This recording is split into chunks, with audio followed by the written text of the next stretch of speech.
Hi. Today our guest is Human Rights Watch's European Media Director, Andrew Stroehlein. Yesterday, Human Rights Watch published its annual report entitled Demagogues Threaten Human Rights. And in the report, the Executive Director of Human Rights Watch, Kenneth Roth, argues that the rise of populist leaders worldwide poses a serious threat to fundamental rights. And there are also detailed comments on different issues in specific countries, including the rising authoritarianism in Turkey. So we have Mr. Stroehlein in our, not in our studio because he's in Brussels at the moment, so we are talking with him through Skype. Hi, Mr. Stroehlein. Hello. Hi, thanks for joining us today. So I want to start with a general overview of Human Rights Watch's report. Can you explain us what were the most concerning issues regarding human rights in 2016? Sure. Well, the World Report is an exercise that we do every year, and we look at 90 or 100 different countries around the world. And we look at the human rights situation as it has developed in the year previous. So this year we looked at 2016 and all the events, Europe, Asia, Africa, the Americas, and so on. We try to find trends in that and see, try to compare countries and see what's happening if we notice similarities and differences around the world. And of course, the biggest trend that we've noticed this year, or from the last year, is this rise in populism, this xenophobic populism. And this is what we've seen, of course, with the election, I guess perhaps most importantly with Donald Trump's election in the United States, but also, of course, it's not a new issue. Of course, it's not really a new issue for people in Turkey or people in Russia under Putin. But the rise in this kind of authoritarian thinking and the actions and the proposals, the policy proposals that people like Trump, and then in Europe we have Le Pen or Wilders, the kind of thinking that we're seeing is a very serious threat to human rights around the world. So do you think it's plausible to say that the human rights system is at risk?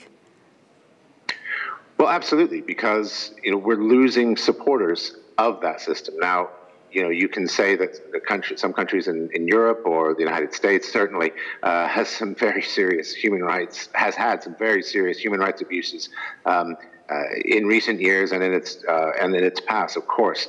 But there was always an acceptance of a kind of system, particularly in the U.S. and Europe, of a kind of a post-World War II order that was, at least in words, founded on democracy and human rights principles, and often indeed as well. And those countries had to put, those countries had to put pressure on, and did put pressure on other countries when it became necessary to do so, and they also would sort of keep each other in check and in line in a sense, because it's very difficult for one EU member state, for example, to sort of move too far out of line on democracy and human rights because of all the ways they are tied in politically, economically, and in treaty with their member state partners.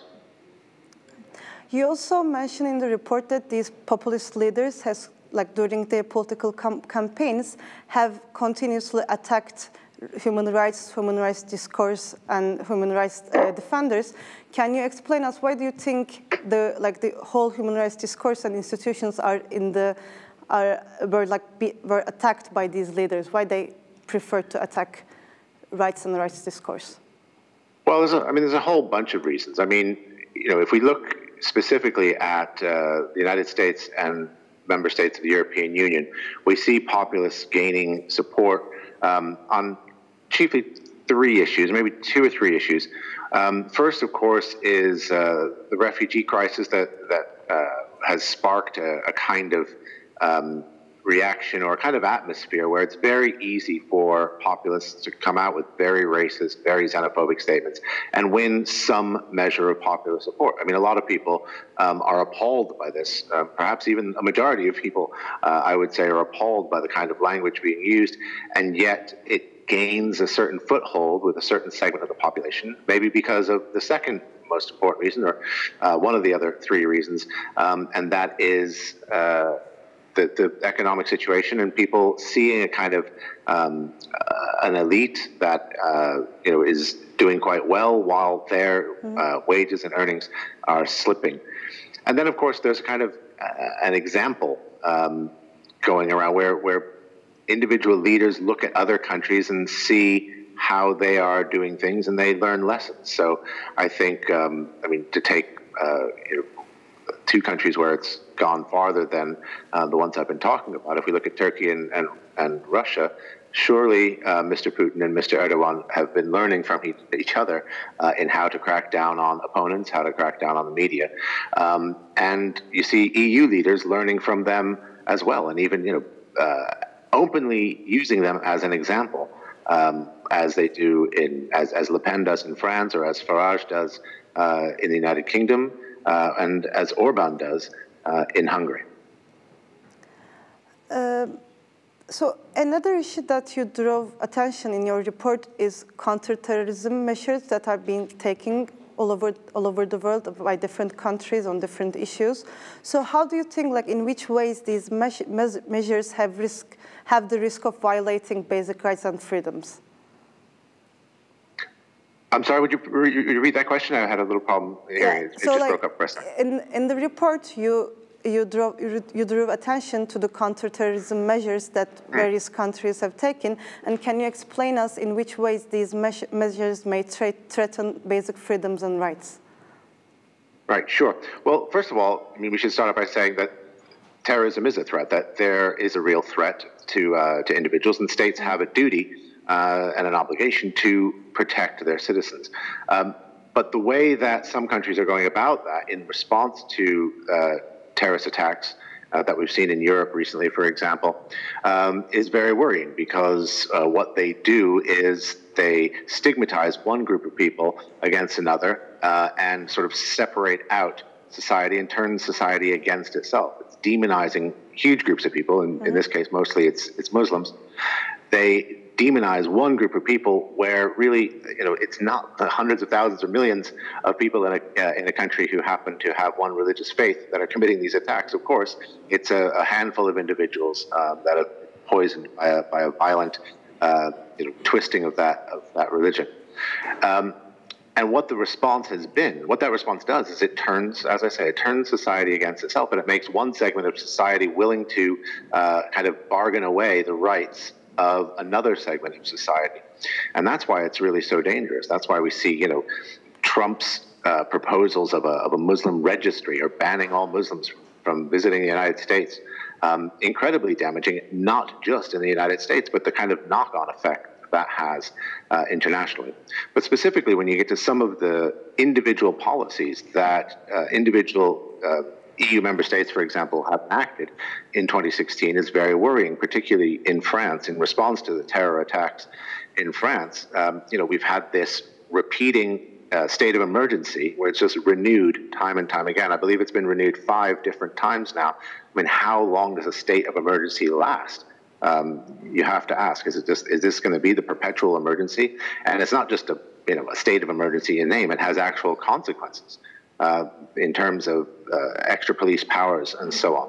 And we've seen the same here in Belgium in response to terror attacks, although not to the degree that they've taken those measures in France.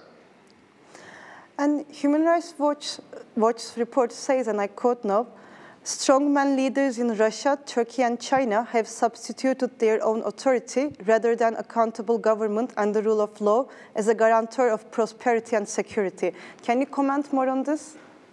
Sure.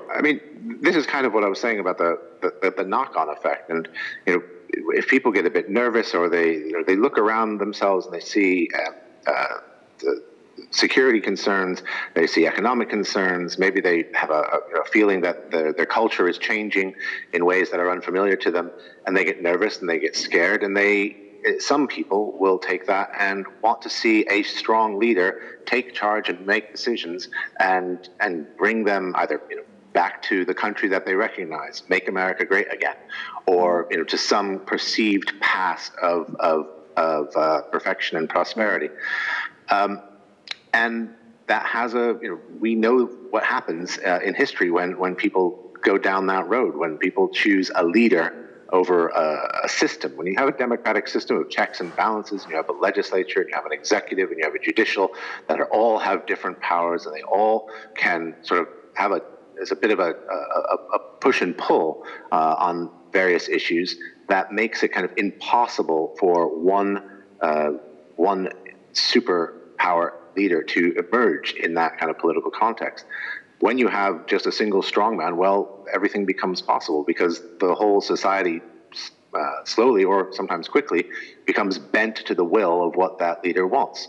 And that's when corruption becomes much more likely. For example, you have a leader and the cronies just around that leader, the family and whatnot, who are. There's nothing holding them back. The judiciary can't hold them back because the judges are in prison. The legislature can't hold them back because the laws have been changed to make it to totally undermine the power of the legislature. It's incredibly worrying, because it's very difficult to undo. You move in this direction of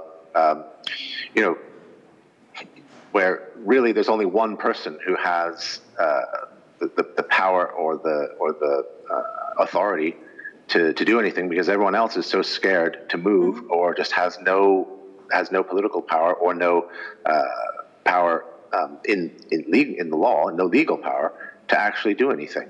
And you have a society that just ends up being frightened and scared and completely ineffective. It's ineffective on a political level, it's ineffective on a social level, it's ineffective on a personal level, family level, to have that kind of fear spread through society. So I want to ask a follow-up question after this, with a specific regard to Turkey.